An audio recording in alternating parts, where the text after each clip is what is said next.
And acquisition is on everybody's lips these days in the federal market, partly because so much reform is taking place. Reform is not the same as modernization. Correct. And from your perspective, maybe let's go into a definition of what does it mean to modernize acquisition and procurement as we know it now. When you look at modernizing an acquisition environment, you look at a couple of things. Do you look at building your own, a GOTS-enabled solution, or do you start with a foundation that's built on COTS?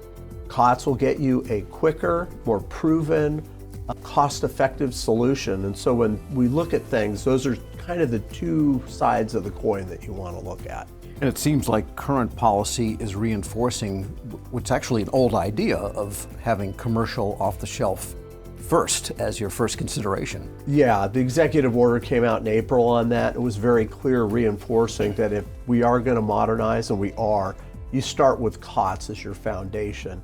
And by COTS, do you mean something that in its basic format might be also used in industry for acquisition and is adapted to government? No, for federal acquisition, given the complexities of the FAR and the DFAR, the overall agency supplementals that guide how you're acquiring products and services, it's best to start with a federally focused COTS application or SaaS rather than going with a commercial solution that's then, I'll say, reconfigured or configured or tailored to the federal market. It never turns out well. And it usually takes 20 years. Well, yes, and it never adheres perfectly to the FAR and the DFAR, and it ends up becoming an audit nightmare for the agencies in the end.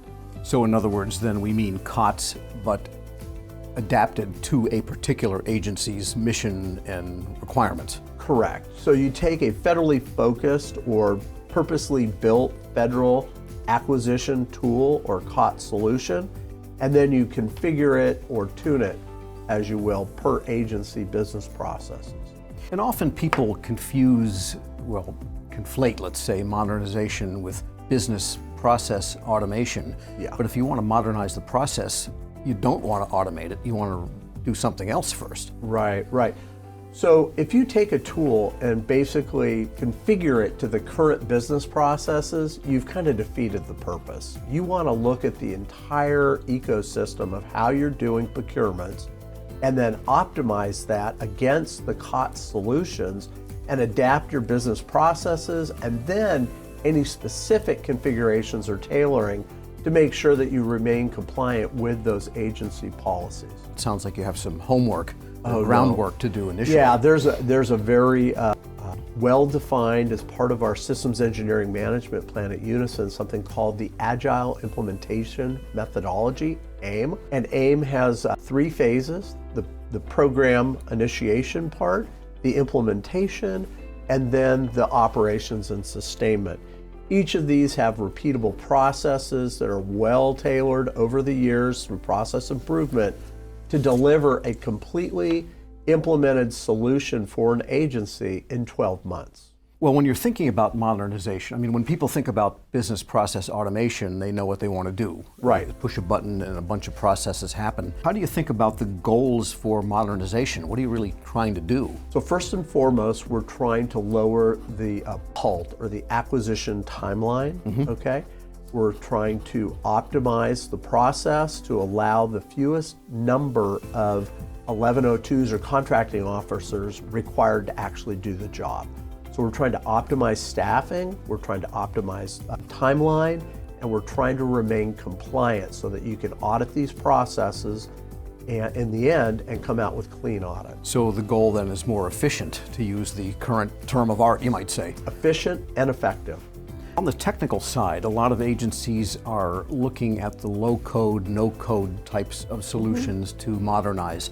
Do those get to the depth you need in your process to really modernize for you? You know, I don't want to just bash a whole technology, so that wouldn't be fair. But what I want to say is, when you get something as complex as acquisition lifecycle management, the numerous external government systems that you have to interface with, as well as the changing technologies that surround you, the complexity ends up sinking those solutions. And the amount of maintenance that's going to be required when there are changes to the technologies as well as the regulations are unknown at this time, and they're just going to have a real difficult time keeping those up.